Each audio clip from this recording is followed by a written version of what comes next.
adalah penjajahan kepada rakyat Palestina yang mereka adalah notabene asli orang Palestina. Israel ini pendatang numpang, dia menjajah orang-orang Palestina.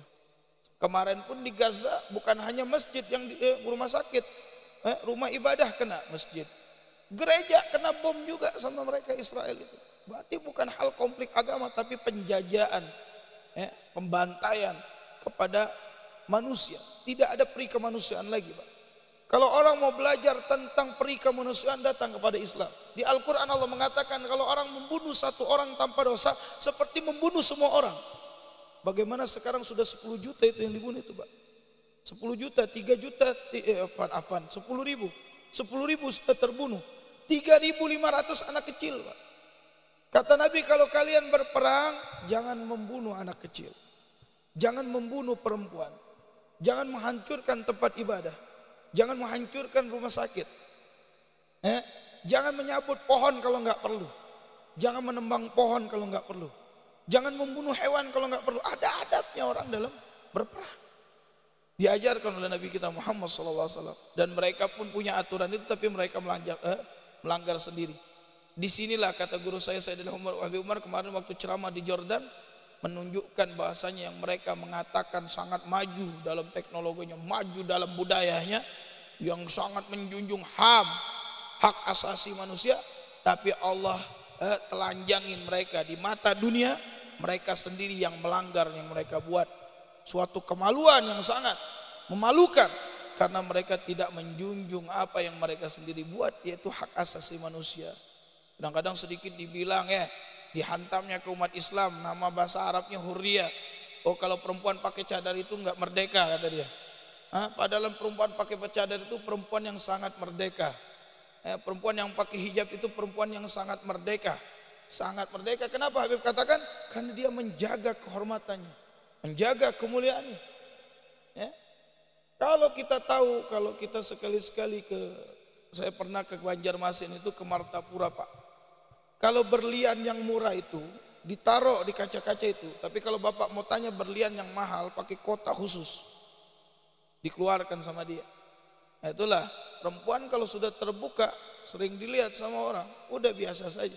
Tapi kalau yang tertutup orang penasaran, itu lebih mahal biasanya. Kenapa? Mahal dari akhlaknya, mahal dari ini contoh. Kalau misalkan kita mengajarkan tentang syariat Islam, oh ini orang Islam enggak penuh dengan hak asasi manusia, perempuan dikekang, enggak ada. Di Islam malahan paling rahmat dengan perempuan. Di zaman jahiliyah perempuan itu kalau dapat anak perempuan dibunuh, Pak, di zaman jahiliyah. Makanya Sayyidina Umar itu pernah menangis kemudian tersenyum. Ditanya oleh para sahabat, kenapa engkau menangis ya Sayyidina Umar? Dulu aku di zaman jahiliyah, kata Sayyidina Umar, aku itu memiliki anak perempuan. Karena di zaman jahiliyah suatu yang membuat malu mempunyai anak perempuan. Jadi ketika anakku sudah bisa berjalan begitu, kata Sayyidina Umar, ku bawa dia ke kebun kurma itu, ku keduk tanah. Itu anak mendekat kepada aku karena jenggotku kotor dari mengeduk tanah tersebut. Dia membersihkan jenggotku. Tidak lama aku lemparkan dia ke dalam lubang tersebut, ku kubur hidup-hidup, kata Sayyidina Umar. Saking jahiliyahku itu yang membuat aku sedih, begitu jahiliyahnya aku pada saat itu. Kemudian yang kedua membuat engkau tertawa, kenapa? Tersenyum wahai Sayyidina Umar, wahai Amirul Mukminin, kata para sahabat pada saat itu. Yang membuat aku tersenyum itu, dulu aku pernah membuat patung dari kurma. Setiap aku lapar, aku ngomong, wahai Tuhanku maafkan, aku mau makan. Jadi lama kelamaan kurmanya habis, jadi yang kusembah itu habis kumakan, katanya.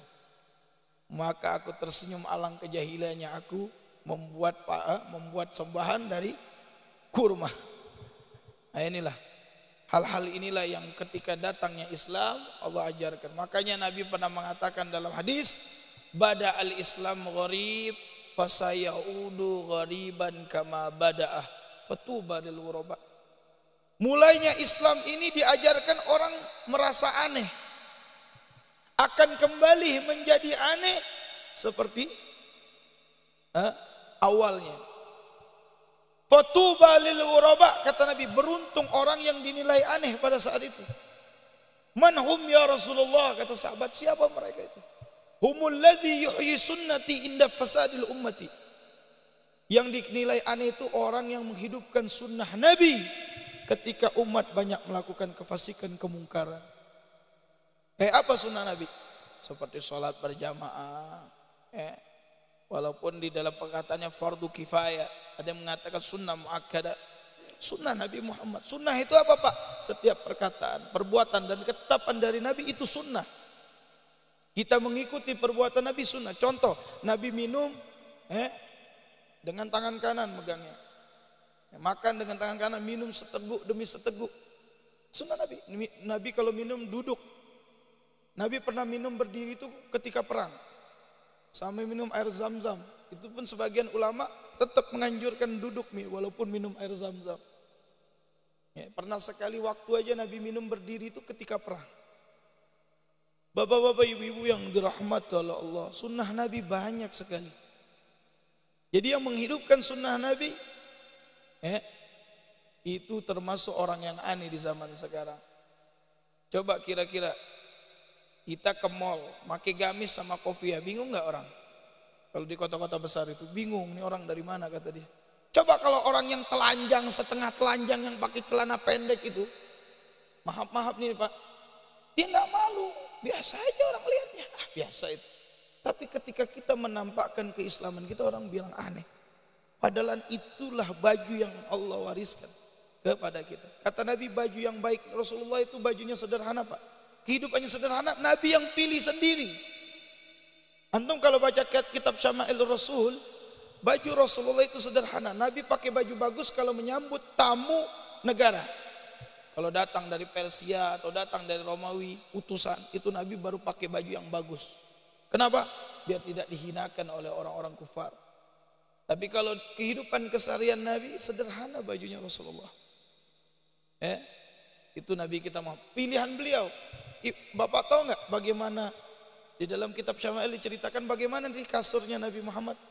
Tempat tidurnya Nabi Muhammad itu katanya dua hasta lebar, panjangnya, lebarnya satu hasta sekilan. Tempat tidur Nabi itu dibuat dari kulit yang disamak, kulit onta yang disamak. Cuman 2 lapis, di ujungnya diikat. Begitulah tempat tidurnya Nabi Muhammad. Dan kadang-kadang beliau itu tidur di tikar Pak. Tikar dulu dibuat dari pelepah kurma, bukan kayak tikar sekarang plastik. Itu kalau tidur bercap pipinya Rasulullah. Itu pilihan Nabi. Pernah Sayyidina Abu Bakar masuk ke rumah Nabi. Di rumah Aisyah. Melihat Nabi sedang tidur kailulah. Masuk karena perkara penting, izin masuk Rasulullah. Nabi duduk dari baringnya. Bercap di sininya, sisa daripada tidur tadi. Ya Rasulullah katanya.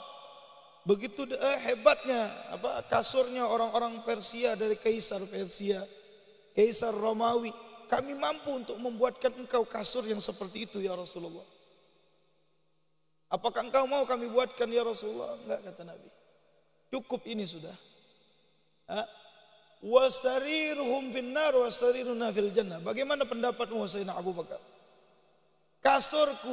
Kasur mereka akan di neraka, kasurku akan di surga, kata Nabi. Kemudian walahumud dunya walanal akhirah. Untuk mereka kenikmatan dunia, untuk kita kenikmatan akhirat. Shallu ala Nabi Muhammad. Itu pilihan Nabi Pak. Kalau ingin hidup yang luar biasa, dikatakan itu Jabal Uhud mau dijadikan emas, mau dikasih sama Nabi. Nabi enggak mau. Nabi bilang uhibbu an aju ayauman wa asba'u yauman. Aku mau apa? Kenyang, dia bilang kenyang sehari biar bersyukur kepada Allah, dan lapar sehari. Karena Nabi tahu kondisi umatnya di akhir zaman. Bapak-bapak, ibu-ibu yang dirahmati oleh Allah, itu pilihan Nabi Muhammad. Kalau kita mau zuhud seperti beliau boleh saja. Kalau kita ingin memiliki dunia boleh. Tidak disalahkan. I'mal li dunyaka ka'annaka ta'ishu abadan, kata Nabi. Wa'mal li akhiratika ka'annaka tamutu gadan. Beramallah untuk duniamu seolah-olah engkau hidup selama-lamanya. Dan beramallah untuk akhiratmu seolah-olah engkau meninggal besok. Saya pernah dengar satu ceramah Guru Zaini Abdul Ghani itu di YouTube. Dia dapat syarahan dari para ulama di Banjarmasin itu ya.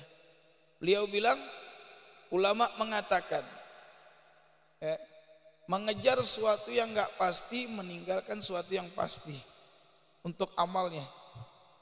Contoh, kematian itu pasti enggak, Pak? Di dalam ayat Allah mengatakan apa? Kullu nafsin za'iqatul maut. Setiap yang bernapas akan merasakan yang namanya kematian. Nabi Muhammad pun merasakan kematian. Kematian itu pasti. Kita sekarang beramal untuk dunia kita, seperti hidup selamanya. Itu mustahil. Ada orang yang hidup selamanya, nggak ada yang abadi akan menerima yang kemana. Tapi beramal untuk akhirat kalian seperti kalian besok mati. Bisa jadi, kita nggak tahu kapan kita. Sesaat lagi kalau memang umur kita selesai, nggak bisa maju, nggak bisa mundur. Maka apa yang kita lakukan? Kejarlah yang pasti. Apa? Akhirat. Dunia boleh, boleh dimiliki. Dunia dimiliki untuk bisa semangat kita mendekatkan diri kepada Allah. Itu berkah. Tapi kalau kita miliki dunia dan juga untuk izzah Islam wal muslimin, miliki, kita harus ada yang jadi pengusaha umat Islam, pembisnis, punya kebun, punya tambang, misalkan, punya apa lagi? Punya nelayan, peternak ikan misalkan, boleh, tidak disalahkan. Untuk apa? Al-mu'minul gawi khair min mu'minid dhaif. Orang-orang beriman yang kuat itu dalam semua sektor lebih bagus, lebih afdal kata Nabi daripada orang mukmin yang lemah. Untuk membantu saudaranya, untuk berjuangkan agamanya, itu baru berkah. Dari hartanya dia gunakan untuk perjuangan untuk ini agama. Pak, bapak mau nggak mau kata Nabi, sayantashiru dini. Agama ini akan menyebar di semua pelosok dunia kata Rasulullah. Tahta kulli hajarin wa syajarin, di bawah pohon, di bawah gunung, di bawah batu akan menyebar agamaku. Biizzin azizin, dengan kemuliaannya, au bizillin zalilin kata Nabi, atau dengan dihinakan, tapi akan muncul agamaku di situ. Sekarang pertanyaannya, apa peran kita untuk penyebaran ini agama? Kalau kita punya peran, itu bisa kita banggakan kelak di yaumil qiyamah, di hadapan Allah dan di hadapan Nabi kita Muhammad SAW. Ingat Pak, di hari kiamat itu yaumun la yanfa'u malun wala banun illa man atallaha biqalbin salim. Di hari kiamat itu tidak bermanfaat lagi harta kita, anak kita, jabatan kita, kecuali yang datang kepada Allah dalam hati yang selamat. Hati yang selamat, hati yang penuh dengan iman, hati yang penuh dengan cinta. Tidak akan mendapatkan iman tadi di awal saya kecuali ada kecintaan kepada Allah dan Rasulnya. Nah, makanya Nabi pernah mengatakan iman ini ada rasanya. Bagaimana cara mendapatkan nikmatnya iman? 2 hadis saja saya sampaikan. Setelah ini saya kasih waktu untuk bertanya ya. Mungkin ada yang mau bertanya. Hadis yang pertama kata Nabi, zakkut ta'amal iman. Man radiya billahi rabban wa bil islami dinan wa bi Muhammadin nabiyya.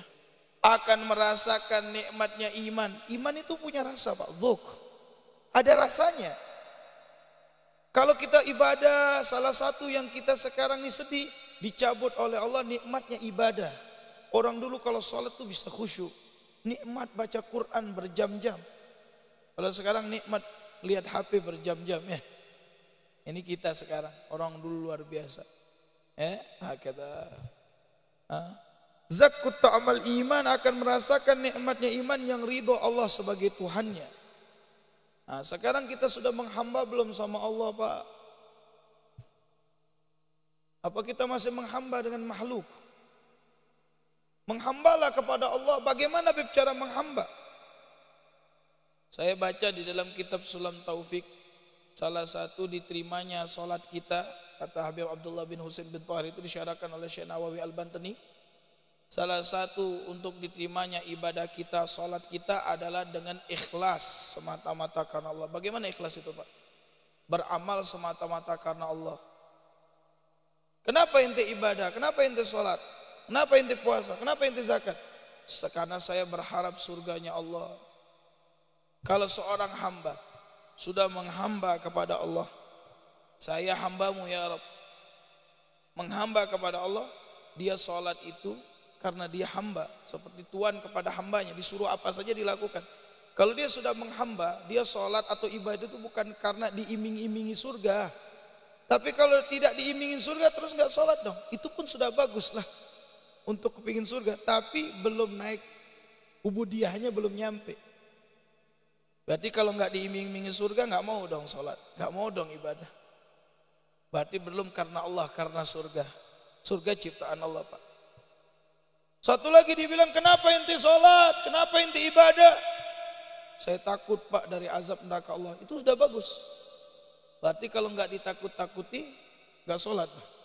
Nggak ditakut-takuti, nggak ibadah. Berarti belum karena Allah, berarti karena takut neraka. Itu sudah bagus. Harusnya seorang hamba itu dia memenuhi perintah Allah karena takutnya kepada Allah. Mau dikasih surga, nggak dikasih surga, dia tetap menghamba.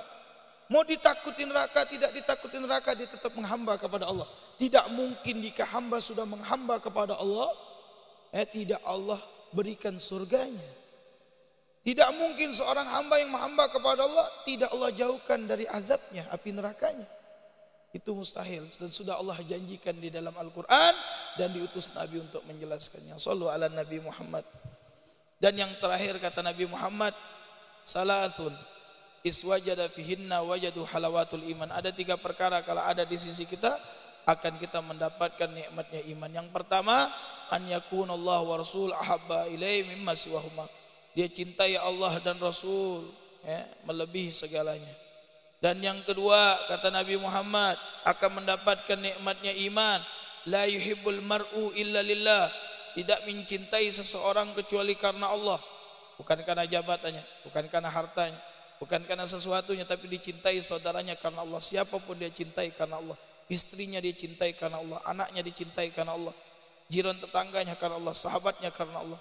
Dan yang terakhir kata Nabi Muhammad akan mendapatkan kenikmatan iman, an yakraha an yu'uda ilal kufur kama yakrahu an yuhzafu finnar. Dia takut untuk kembali dari kekufurannya kepada Allah, seperti mana dia takut jatuh ke api nerakanya Allah. Kufur ini ada 2, Pak. Kufur yang keluar daripada Islam, kufur yang kufur nikmat. Yang paling banyak ini kufur nikmat. Semoga Allah selamatkan kita dari penyakit tersebut. Amin ya rabbal alamin. Baiklah. Sampai sini ada pertanyaan, silakan. Bismillah.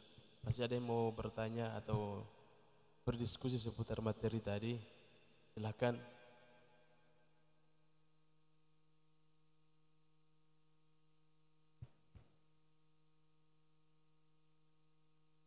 Bismillah. Marhaban bikum ya Sayyidi. Marhaba. Mohon ijazah salawat. Ijazah salawat. Ya, kita ini kan kalau kita mengenal Nabi biasa, Pak, tapi Nabi mengenal kita ini luar biasa. Ini pertanyaan bagus. Kita harus kenalan sama Nabi Muhammad dengan apa? Kita kepingin juga di akhirat nanti dekat sama Nabi, dapat syafaatnya. Kata Nabi, aula bikum minni majlisan yaumal qiyamah aktsarukum alaiya salatan. Yang paling utama dari kalian kelak di hari kiamat yang paling banyak salawat kepadaku. Karena setiap kita salawat, Allah kembalikan roh Nabi untuk menjawabnya. Semakin kenal Nabi sama kita, semakin besar kemungkinan dapat syafaatnya dengan memperbanyak salawat. Sighah salawat ini banyak ya. Sighah salawat ini banyak. Ini minta 1 ijazah salawat boleh, tapi diamalkan insyaallah ya. Anda dapat yang enggak panjang. Ada namanya salawat sajaratun nukut. Salawat biar Allah buat pohon uang di rumah.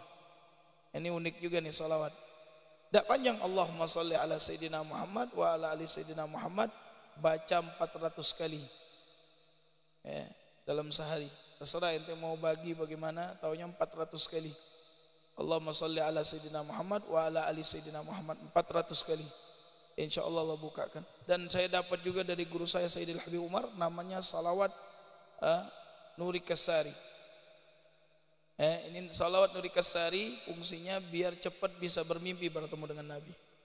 Beruntung orang yang melihat wajahku, kata Nabi Muhammad. Merugi orang yang tidak pernah melihat wajahku.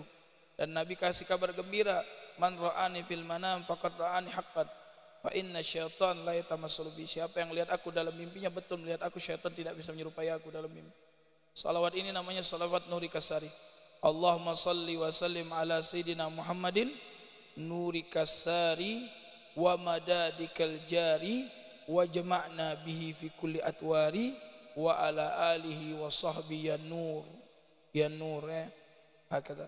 Ini nanti akan saya tuliskan sama Ustadz, saya ijazahkan kepada semua yang datang dari guru saya Sayyidil Habib Umar untuk oleh-oleh dan kenangan. Diamalkan paling sedikit sehari katanya penuntut ilmu itu 300 ya. Kalau enggak banyak udah setiap habis sholat 20 kali aja udah bagus. 10 kali setiap habis sholat udah good. Mau tidur baca lagi 10 kali, jadi 60 kali. Kalau bisa 100 kali sehari itu bagus. Insya Allah kita akan tidak diharamkan mata kita yang penuh dosa ini memandang wajah mulia Nabi Muhammad. Man ra'a wajhaka yas'ad. Yang melihat wajah Nabi Muhammad pasti gembira di dunia dan di akhirat. Amin ya rabbal alamin. Ya akhir, ada pertanyaan yang lain? Visual. Hasan panjang kalau mau dibahas ya. Ada soalan yang lain? Kalau nggak ada soal yang lain, ana buat kesimpulan dari yang saya ceramah. Simpel aja udah terakhir karena antum hari Senin ini ada yang kerja ya. Baik, kesimpulan dari yang saya sampaikan, Qalallahu ta'ala fi Qur'anil Karim, in ahsantum li anfusikum wa in asatum falaha. Kalau kita berbuat baik itu kembali kepada kita, dan kalau kita berbuat buruk kembali pun kepada kita. Jadi di dalam kehidupan kita bermasyarakat lakukanlah yang terbaik. Khairun nas anfa'uhum linnas. Sebaik-baik manusia itu yang memberikan manfaat kepada manusia lainnya. Pasti orang yang seperti itu akan dicintai oleh semua orang. Dan yang terakhir, ini yang paling penting, mempengaruhi dalam ibadah kita itu teman, Pak. Maka dulu seorang pemuda pernah datang kepada Nabi dan bertanya, ya Rasulullah, ayyu julasa'unal khair. Sayyidina Abdullah bin Abbas radhiyallahu anhu, seorang pemuda dari sahabat Nabi, bertanya kepada Nabi Muhammad, ya Rasulullah, ayyu julasa'unal khair. Siapa teman duduk kami yang baik ya Rasulullah? Ini penting, Pak, teman duduk ini menentukan kita. Yang pertama kata Nabi kategorinya, man dzakarakum billahi ru'yatuh. Yang mengingatkan kamu kepada Allah kalau melihatnya. Kalau lihat teman ini pasti diajakin kebaikan, diajakin sholat jamaah, diajakin pengajian, diajakin zikiran, diajakin sholatan. Ikuti teman baik, temenin. Tapi kalau ketemu teman ini sudah tahu pasti diajakin maksiat, udah sehilu aja kata anak sekarang. Assalamualaikum warahmatullahi wabarakatuh. Berteman cuman tidak qarib, tidak akrab. Kemudian yang kedua, wazada fi ilmikum mantiqahu. Teman yang baik kita duduk itu yang menambahkan kepada kita ilmunya kalau dia berbicara. Apa itu ilmu dunia, apa itu apalagi lebih-lebih ilmu agama. Saya kalau duduk sama dia diajarin bagaimana bisnis yang bagus. Harus pakai online ini, misalkan dia ngasih tahu kita hal-hal baik. Itu baik duduk, manfaat. Atau dia ngajarkan kita ilmu agama lebih-lebih. Oh, alhamdulillah. Itu bagus kita duduk sama mereka. Dan yang terakhir, wa dzakarakumul akhirah ilmu. Mengingatkan kamu dengan akhirat ilmunya. Maka kalau ada orang menyampaikan ilmu mengingatkan kita dengan daril akhirat, itu bagus kita duduk dengan mereka. Itu semua terdapat kepada orang yang soleh. Siapa Pak orang yang soleh definisinya? Yang memenuhi hak-haknya Allah dan hak-haknya hamba Allah. Jadi belum tentu orang itu dikatakan soleh kalau dia tidak memenuhi haknya Allah dan hak hambanya Allah. Kalau orang yang soleh bukan hanya baik sama Allah, tapi baik sama orang sekelilingnya. Bagaimana mereka mencontoh Nabi kita Muhammad sallallahu alaihi wasallam. Semoga kita semua menjadi pengikut Nabi, pecinta Nabi, perindu Nabi Muhammad, sehingga Allah tidak haramkan kita kelak di yaumil qiyamah mendapatkan syafaatnya. Saya tutup dengan salawat tibil qulub. Semoga Allah Subhanahu wa taala sembuhkan yang sakit, dihilangkan kegundaan, dikabulkan hajat kita, diberkahin kehidupan kita oleh Allah. Allahumma salli ala sayyidina Muhammadin tibbil qulubi wa dawaiha wa afiyatin abdani wa shifaiha wa nuril absari wa dhiyaiha wa ala alihi wa sahbihi wa sallim. Kita tutup dengan doa. Allahumma ja'al hadza jam'ana hadza jam'al marhuma wa tafarraqana min ba'di tafarraqan ma'suma wa la tajal fina wa la minna wa la ma'ana wa la hawlaina syai'an wa la mahruma. Allahumma iftah alaina abwabal khair wa ja'alna min ahlil khair ya man wafaqa ahlil khair lil khair wa anahum alih fikna lil khair wa inna alih ya awwalal awwalin wa ya akhiral akhirin wa ya zal quwwatil matin wa ya rahimal masakin anjis lana min rahmatika nas'adu biha fid dunya wal akhirah. Rabbana atina fid dunya hasanah wa fil akhirati hasanah wa qina adzabannar. Subhanakallahumma wa bihamdika asyhadu an la ilaha illa anta astaghfiruka wa atubu ilaik. Sallallahu alaihi wasallam Muhammadin wa sallallahu alaihi wasallam. Alhamdulillahi rabbil alamin. Saya mohon maaf kalau ada kata-kata yang salah. Wallahu muwaffiq ila aqwamit thoriq. Wassalamualaikum. Sebelumnya saya mengumumkan insyaallah malam ini Senin ya, malam Selasa saya ada mengisi di Masjid Al-Muhajirin ya. Di Masjid Al-Muhajirin insyaallah kita ada pengajian baca maulid dan ceramah agama sekalian haul seorang ulama. Insyaallah kita bisa menghadirinya. Saya undang bapak-bapak ibu semua, kita bisa berjumpa lagi di sana insyaallah. Saya mohon maaf kalau ada kata-kata yang salah. Wallahu muwaffiq ila aqwamit thoriq. Assalamualaikum warahmatullahi wabarakatuh.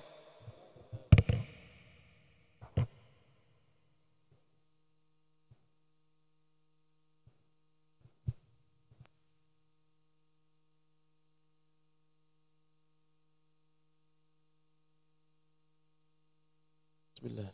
Demikian kurang lebih mohon dimaafkan. Tutup dengan doa kafaratul majlis. Subhanakallahumma bihamdika asyhadu an la ilaha illa anta astaghfiruka wa atubu ilaik. Assalamualaikum warahmatullahi wabarakatuh.